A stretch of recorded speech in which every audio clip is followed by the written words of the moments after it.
6 most influential people. One would have to be my uncle, Thomas Hunter. He was a magician as a young man. He was a huge influence on me.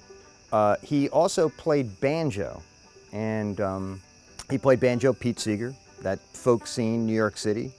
Playing the banjo, that was the start, and I had the little red Pete Seeger, How to Play the 5-String Banjo book. That began my world into folk music scene of New York City. The second, I would have to say though, is that Pete Seeger had a show called Rainbow Quest.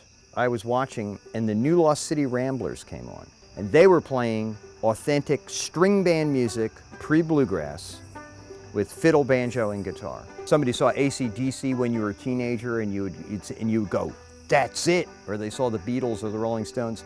For me, that was it. First song. Another big influence, that growing up in Manhattan, in New York City, I could walk down from the West Side, and I started looking around, and I walked down to the Lincoln Center Library. I mean, it was like just vast amounts of music on vinyl, of course, at that time. And it would have been all the county reissues, all the folkways, all this stuff, and I couldn't believe that it was all there. And I was completely mesmerized by old-time string band music. Not bluegrass, it's too modern. But one of the influences which to this day actually is silent films, such as The Cabinet of Dr. Caligari, and the other greats, were a real influence on me. Seeing those films and this kind of mysterious world and dreamlike, I believe has actually influenced me heavily. My wife, Christy Rose, she grew up on a farm in southern Illinois.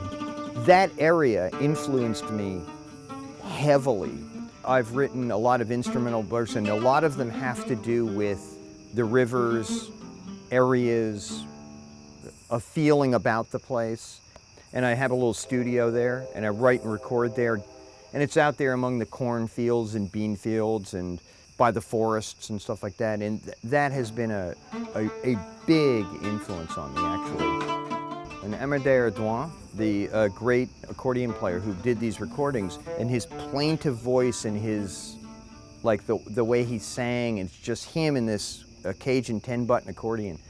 There's something about those recordings that they come back and they're just ghost-like to me, and they're so haunting, and I never get tired of that. And sometimes I think, like those recordings, like that recording, I go, that's it, that's as great as music can be. I go, it's just as beautiful as something can be.